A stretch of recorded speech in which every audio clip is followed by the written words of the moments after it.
എല്ലാവരും ചോറൊക്കെ ഉണ്ടോ?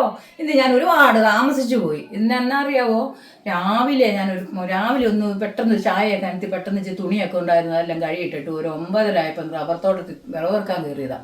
എൻ്റെ പൊന്നുമക്കളായി വിറവ് പെറുക്കിയിട്ട് വന്നപ്പോൾ മണി 12:30 പിന്നെ വെപ്രാളം വെച്ച് ഓടി വന്ന് ഞാൻ എന്നിട്ട് കൊച്ചു കിഴങ്ങൊക്കെ ചിരണ്ടി എല്ലാം വെച്ചു. കിഴങ്ങ് ഒരുപാട് കറിയൊന്നും വെക്കാൻ നേരം കിട്ടിയില്ല. അതുകൊണ്ട് പെട്ടെന്ന് കുടുംബശ്രീക്ക് പോകാനായിട്ട് ഞാൻ ഒരുങ്ങി നിൽക്കുവാണ്. പെട്ടെന്ന് ഇനിയിപ്പം ചോറുണ്ടിട്ട് വേണം കുടുംബശ്രീക്ക് പോകാൻ. മണി 2 പോകുന്നു. ഇനി പെട്ടെന്ന് ഒന്ന് ചെയ്തിട്ട് വേണം എനിക്ക് പോകാനായിട്ട്. അതുകൊണ്ട് ഞാൻ ചോറുണ്ടിട്ട് ഞാനങ്ങ് കൂടി പോകാൻ പോകും. അതുകൊണ്ട് ഇനി വലിയ കറിയൊന്നും വെച്ചിട്ടില്ല കേട്ടോ. ഇന്നത്തെ കറി ഇതേ ചോറെടുക്കുവാണ്. ചെറുതി ആയതുകൊണ്ടാണ് ഒന്നും കറി വെച്ചിട്ടില്ല. കിഴങ്ങ് മെഴുക്കുവരട്ടി വെച്ചു. പിന്നെ സമ്മന്തി അരച്ചത്. ഇന്നത്തെ ചമ്മന്തിയാണോ സമ്മന്തിയാണോ രണ്ടും ഞാൻ പറയും, ഏതാണോ നിങ്ങൾ തിരുത്തി പറഞ്ഞോണം.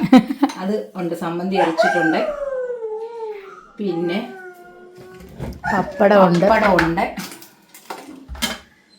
അച്ചാർ ഇരിപ്പുണ്ട്. അത് ഞാൻ വേണമെങ്കിൽ നമുക്ക് എടുത്താൽ മതിയല്ലോ. അച്ചാർ ഇരിപ്പുണ്ട് മാങ്ങയുടെ. പിന്നത്തെ നമ്മുടെ ഇന്നലത്തെ വരാല് കറി ഉണ്ടോ ഇരിപ്പുണ്ടായിരുന്നു. അത്രേ ഉള്ളൂ, ബാക്കിയെല്ലാം തീർന്നു.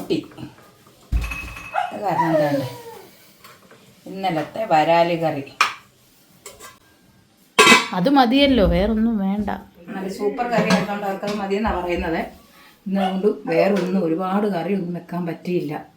ഇന്ന് ഞങ്ങൾ താമസിച്ചു ഒരുപാട്. ഞാൻ പറഞ്ഞില്ലേ വിറകൊന്നും ഇല്ലായിരുന്നു. വിറക് മില്ലിൽ ചെന്നിട്ട് മില്ലിൽ വിറകില്ലെന്നാണ് പറയുന്നത്. അത് കാരണം പിന്നെ തോട്ടത്തിൽ പോയി വിറകെല്ലാം പെറുക്കി കുറേ വിറക് കിട്ടി. അതെല്ലാം മുറ്റത്ത് നിരത്തി ഇട്ടേക്കുവാണ്. പിന്നെ തുണിയെല്ലാം കഴുകാനുണ്ടായിരുന്നു. വെയിൽ വന്നപ്പോൾ അതിനാകെ പണിയായി. അത് കാരണം ഇന്ന് ചോറിന് പ്രത്യേകിച്ച് കറി ഒന്നും ഞാൻ വെച്ചിട്ടില്ല. ഇനി വന്നിട്ട് വൈകിട്ട് വെക്കുക എന്തെങ്കിലും കറി. ഇതിപ്പോൾ ഞായറാഴ്ചയൊക്കെ അല്ലേ, ഇതൊക്കെ കൂട്ടി കഴിക്കുക. അല്ലാതെ ഇപ്പം എന്നാ ചെയ്യാനായിട്ടാണ്. ഇന്ന് വേണ്ടത് ഇന്നത്തെ കറി ഇത്രയൊക്കെ ഉള്ളൂ.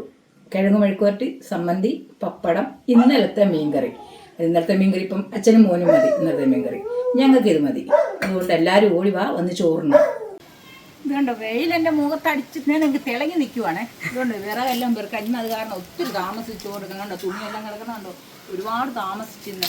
അതാണ് ഇന്ന് കറി കുറവേ, ഉള്ള കറി കൊണ്ട് കൂട്ടി കഴിക്കാൻ വേണ്ടി. ഇവിടെ വിറക്, അവിടെ വെറുതെ പിടിക്കാൻ പോലും ഇവിടെ ആളില്ല. അവിടെ വിറക് കാരണം കൊച്ചിനെ പിടിക്കാൻ ഞങ്ങൾ അപ്പുറത്ത് നിന്ന് ഞങ്ങളുടെ അമ്മായിയുടെ മോളെ വായ്പ എടുത്തതാ കണ്ടോ. അവളെ പിടിച്ചേക്കുവാ, അവളെ ഏൽപ്പിച്ചേക്കുവാ കുഞ്ഞിനെ. അതുപോലെ നേരമില്ല. ഇന്ന് ദൈവം അനുഗ്രഹിച്ച് എനിക്ക് ദൈവം തമ്പുരാൻ ഇന്ന് വാരിക്കൂരി വിറക്, എനിക്ക് ഒറ്റ വിറകില്ലായിരുന്നു. 4 കെട്ട് വിറക് കിട്ടി ഇന്ന് ആ തോട്ടത്തിൽ നിന്ന്. അതുകൊണ്ട് എനിക്ക് ഒരു മാസം കത്തിക്കാനുള്ള വിറക് ഇന്ന് ദൈവം തന്നിട്ടുണ്ട്. അതുകൊണ്ട് ഞാൻ എളുപ്പം അയൽക്കൂട്ടത്തിന് പോട്ടെ. എല്ലാവരും പെട്ടെന്ന് പോയി ചോറുണ്ടോ, ഞാനവിടെ വിളമ്പി വെച്ചേക്കാൻ ചോറ് ഞാൻ പോയി ഉണ്ണട്ടെ. നിങ്ങളും പെട്ടെന്ന് ചോറുണ്ടോ.